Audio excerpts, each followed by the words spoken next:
Liam Norton from Insulate Britain joins me once again. Morning, Liam. Hello, Cristo. How you doing? Can I Fine. call you mate? Can I call you mate now again, or we still? Am I not allowed to? You can call me what you like. I mean, I think mate is a bit Well, better than an appeaser for last week Hitler, you so I'll got. take Yeah, mate. okay. All right, cool. I mean, do you regret that being your media strategy last week? Now, No, so you still stand by that if someone questions Insulate Britain, they're equivalent to the appeasers of Hitler. you've gone straight back into the subject that you That said you was brought up, frosty, in and now you want me fairness. to go. Yeah, I didn't bring it up. You brought it up Yeah, straight because away. we referenced the conversation that you and I had last week. So I'm just Well, asking you whether you you would said still that stand by that. yeah, but you said you wanted to have like a more kind of Cordial polite, conversation. Yeah. cordial Well, if you conversation. tell You've gone me, straight back into the well, if you situation tell that made it me, less cordial. Liam, if you tell me that you don't stand by those comments and yes, they were a little bit misjudged, then it will be a much more cordial situation. It's in your hands, my friend. No, I don't think that people that criticise Insulate Britain are appeasers. I think that people that deny the truth that Britain has a part to play in getting their own citizens out of this awful situation. People that deny that truth, history will view them in that way, is what I think. Right. Well, that doesn't include people who just ask questions about that, though. So I'm glad that you agree with me on that now. But do you Okay. think that Yeah, I do Insulate agree with you. good? Do you think that Insulate Britain have respectfully made their point now? I mean, the problem that I think that Insulate Britain are facing is that, for instance, I've got one from a tweet here from Phil. I'm switching off. Insulate Britain have nothing to say which interests me. Someone else on Twitter, you are giving Liam publicity. I'm switching off. Do you think that there is a danger that with Insulate Britain continuing to carry on, that what you're actually doing is turning the public off to, which is a point you're actually entitled to make if you wish to? Well, you just criticised my media strategy. You're a media organisation. You keep putting people on who are switching up, causing your viewers to switch off, Christo. Okay, but So maybe we're both making media strategic mistakes at the moment, aren't we? Because I don't think that's a good media strategy for talk well, radio. okay, well, we'll stop it now then if you want. I mean, I just want to give you the opportunity, bearing in mind that you were dragged off the road. Some of your representatives were dragged off the road this Been week. We dragged saw, off the road for 4 weeks, haven't we? yeah, but not by other commuters. In fairness, have you? Yeah, I think it's been happening from the first week. And we've seen someone over the last few weeks unable to get to hospital, someone who was a stroke victim who now has permanent injuries. We saw a woman trying to take her mother to hospital who was impeded from doing that as a result. We saw that this week. We saw someone who was desperately upset yesterday because they just wanted to get their child to go to school. I mean, is there a danger? Do you acknowledge that there's a danger that people are going to switch off to what you're asking for? Yeah, I think it's true to say that obviously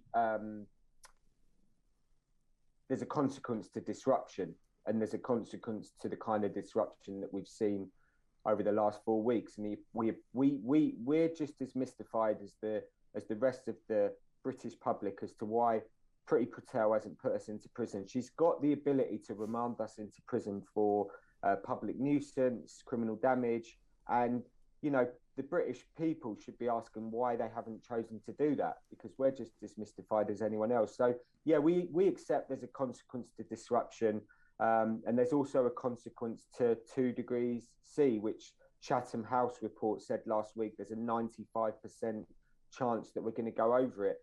And we've got a peer review paper out earlier this year that says the consequences of 2 degree world is that 1 billion people are going to be displaced, Christo. I mean, have you thought for a minute about the consequences of 1 billion people So displaced? do you want to be arrested? It almost says like you want the authorities to clamp down a bit harder on you guys. Christo, I appreciate you want to talk about disruption. That's fine. I'm happy to answer questions, but let's also talk about why this is happening.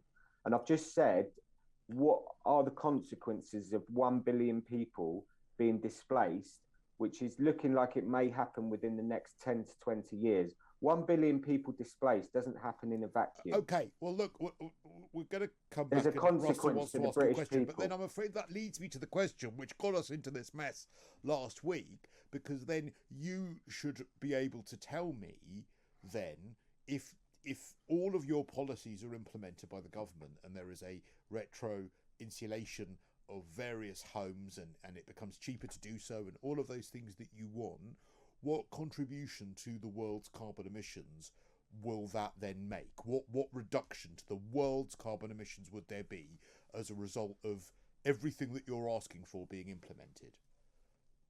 Well, I think you knew the figure last week, didn't you? Because you worked it out. Well, no, I think that we do sort of 1.5% of the world's carbon emissions come from the UK. So what reduction in the UK's carbon emissions would that be?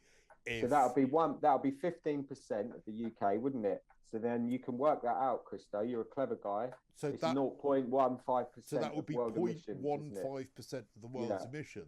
I mean, exactly. You worked it out. You knew that already. I reckon you had a researcher that wrote that down for you before you asked me the question. So what you would have then is people who are being hugely disrupted for your cause saying, well, actually, hang on, the most that this cause, even if every single one of your demands is implemented, is going to have on the world's emissions. You talk about 1 billion people being displaced around the world. Well, that's not a huge contribution to the world's emissions changing. Do you see what I mean? Well, the first thing to say, Cristo, is it isn't a cause. It's about the slaughter and death of millions of people. It's about mass starvation. It's about food shortages. So it isn't a cause. This is where we disagree. Now, we agree on lots of things, don't we? On the government, for instance. I mean, you're quoted as saying about Grant Shapps, please stop reassuring the public. They've learned in the last 18 months to expect the precise opposite. Yeah. That's what you said about Grant Shapps. Absolutely true. And we completely agree with you, Cristo. That's exactly our position with the government, that we're expecting the precise opposite of what they say. Now, as I say, this isn't a cause, this is a physical reality. And I've said to you what the benefits are in terms of insulating Britain. They bring down emissions, which we all agree Britain has a part to play in to do, gives you the best value for money for doing that. Going to provide hundreds of thousands of meaningful jobs, and it's going to stop millions of our citizens living in fuel poverty. All right, we have to just break. We have to break for the news, but we'll come back and I'll give you some more time. So we're going to break for some news headlines, and then if you hang fire, Liam, and I know Russell wants to ask you a question as well, we'll come back. Well, I have to say I'm not particularly popular with you this morning for giving Insulate Britain more airtime. John says, Liam Norton. Liam, we'll bring you back actually from Insulate Britain. Are you there? Yeah, hi. I think we've got you there. I've got a few tweets here. Why do you insist on giving Insulate Britain any more airtime? Says Chris. All they do is spout the same diatribe. They disgust me, along with no doubt millions of others. John says, get this eco plank off air. You're giving Insulate Britain publicity. Nice. John says, tell this useless door-to-door salesman we don't want his insulation. Door-to-door salesman. The clown said nice. We had 10 years left 10 years ago. John says that Liam, you won't mind going to prison because we're already looking after you, because it's not like you contribute in any real way. I mean, do you not worry that that's the perception that you're actually building among the public, and there needs to be some public support if you want all of this money spent on all this insulation? I don't think Twitter's a good representation of the public, Cristo, to be honest. If I relied on Twitter for my self-esteem, I'd be in a very, very bad situation. All right, Russell, what do you want to ask? Yeah, Liam, hi. It's Russell. Good to talk to you. Hi, Russell. Hi. Look, you kind of acknowledged that really the quest here to insulate every home, certainly every social home in the first instance, is going to have an effect on global emissions of just 0.15%. So let's get our heads around that, right? So 0.15%. Do you know what? Do you know what the? Have you got any idea what the cost of that would be, and therefore who would pay for that cost? Do you know what the cost is? You go to different organisations and you get different figures. But what do you think it is? What do you think the cost of you're looking at insulating those hundreds? houses? You're looking at hundreds of billions, aren't you? And who pays hundreds for that? Of billions of pounds. And who pays for that? Well, we'll find out, won't we? No. Well, you've got to have a plan. Sure, you can't just call for it. You've got to have a plan. Who paid for furlough? Well, no. But my question to you is, who do you think is going to pay? So we're all going to pay for this through our taxes, right? You think that's kind of okay? And I'll tell you what the number is. It's actually about £25 billion. It's not hundreds and hundreds of billions. It's 25 billion. That's a minuscule figure. It's more than that. How much does it a home cost to insulate? Well, it depends how good a job you do, doesn't it? Well, if it's to the standard by which you would like that home insulated to satisfy what you're asking for, how much would that cost on average? I think it's about, I don't know, 10, 20 grand, 15 grand, something like that. It depends if you put heat pumps in, air source heat pumps. Doesn't sound like you've got any idea, Liam. I'm not a retrofitting expert. Yeah, but you must have an idea if you're calling for a cause to be funded, how much it costs. Okay, so let's talk about GDP. It's going to cost around 5% of GDP, yeah? So That's this is about 0.1. massive amount of yeah, it's huge, GDP, isn't it? But now you're starting to see. But hang on. Now, hang on a minute. No, you've asked me a question. Let me answer it, okay? So we're looking at about 5% of GDP, right? Which is like £1 trillion or whatever. Maybe a little bit less, maybe a little bit more. Now, do you know how much money we spent fighting the Nazis in the Second World War? Do you know what the GDP figure was? Quite obsessed with your Nazi. Well, because it's an existential threat, wasn't it? I mean, I think we're looking probably then at about £135 billion. Then something. I think it's more than that. But you don't even know. How can you be calling for something to be funded when you don't even know how much? I do know how much it's going to be. It's going to be 5% of GDP. No, but in cash terms, it might be 6%. No, Liam, you were asked how much it was going to cost. You don't seem to know in cash terms. Some people say it's 400 billion. Some people say 600 billion. It depends what. So you don't really care. You're calling for it without really any hope of it happening. Actually, in fairness, the GDP of the UK. Well, 2021 is probably not a great year to go by. So let's go 2019, because that was probably the last full year where we didn't have a massive problem. Was about 2.2, I think, trillion pounds. 2.831 trillion. No, that's dollars though. So it's about 2.2 trillion pounds. So we're probably looking at over 100 billion pounds in order to do the kind of insulation generously, perhaps between 150 billion pounds to do the kind of insulation that you are talking about, if it's about 5% of GDP. And a lot of people are going to wonder where on earth you expect that money to come from. The last representative before you I spoke to from Insulate Britain hadn't had a job for 20 years. So a lot of people have this view that, well, we'll all be paying for what you're asking for when none of you have got jobs. What would you say to people who've got that criticism? It doesn't change the physical reality that we're in, that we're looking at an existential crisis, and we're looking at the death and the slaughter of millions of people, and we're looking at the destruction of our country.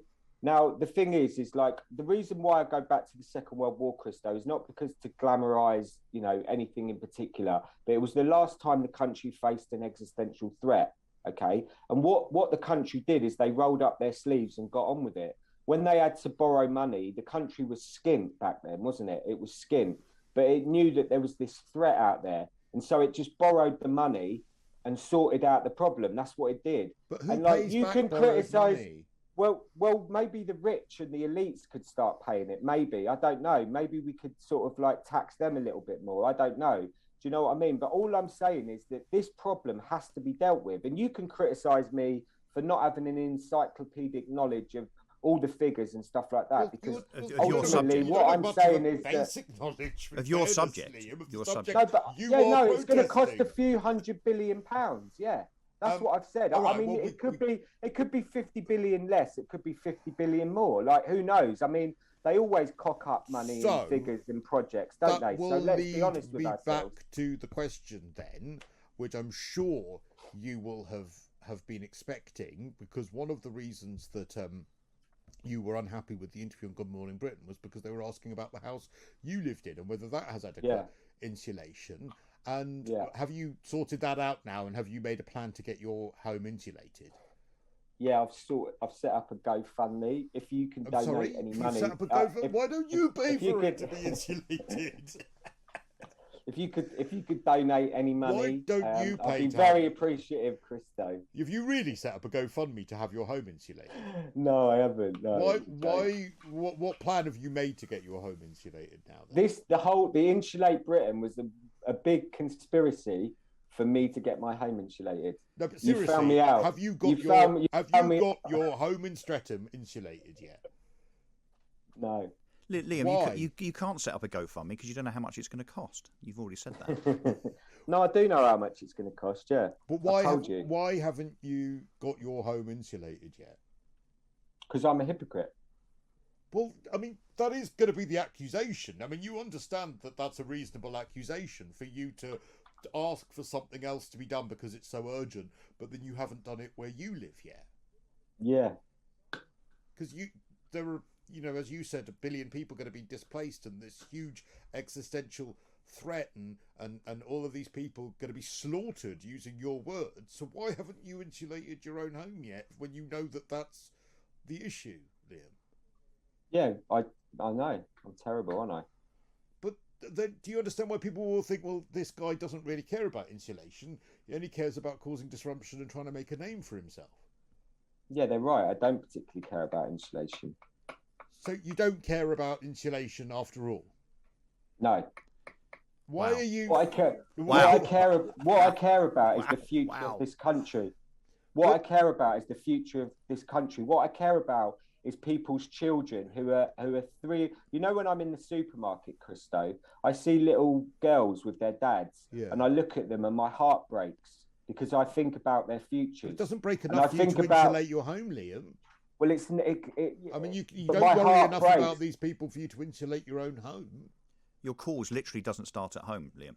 It's not a cause. I've just said to you. All right, whatever you're asking for. And in 10 years' time, you're going to be the biggest hypocrites, because when all this hits the fan, you'll be wishing that you did something. And this is what I'm saying, Cristo. This is where you're veering into the territory of when all this thing happens, when this starts to kick in, all this collapse and stuff, you'll be regretting the position that you're taking. And whether I'm a hypocrite, whether I'm a hypocrite or not, it doesn't change. Do you know what I'll be doing in 10 years? This country is in the process of being destroyed. But do you know what I'll be doing in 10 years? Because of political corruption. That's why this country's been destroyed. I will be sitting in my attic room, which is swelteringly hot. Do you know why? Because it is insulated beyond belief. Or my extension, actually. The extension I built downstairs, which had all of the cavity walls and the roof fully insulated in order to pass building regs. So I am actually doing more than you towards insulation. Don't you find that slightly ironic that you are the person representing Insulate Britain and you are the person causing disruption and stopping people getting to hospital, and you're calling me a hypocrite, yet I actually have done more towards your objective than you have? Yeah, it's a weird situation, isn't it? It's a funny situation for you. It's a so funny in 10 years' situation. time, I'll be sat in an insulated house. Cristo, I'm happy to have a conversation with you, but it's an interesting situation when you're picking on working class people for living in social housing and not having the money to invest in their own houses, and that somehow makes you hypocritical. When the real hypocritical thing that's going on here is your inability to discuss the truth of what's happening in our society at the moment. Working class people, Liam, because you're the one stopping them getting to work. So I really because they're the ones. They're the ones. They're the ones who are going to suffer the most when the crisis. So what you're helping them by stopping them getting to work? I'm saying to those working class people that the government is selling them out. All right. That Boris Johnson is a traitor to the people of this country. And whether I've got my loft insulated or not, it doesn't change that fact. Well, and actually, I think it does, because that's what you're asking for. But Liam, we've got to leave it there. But thank you very much indeed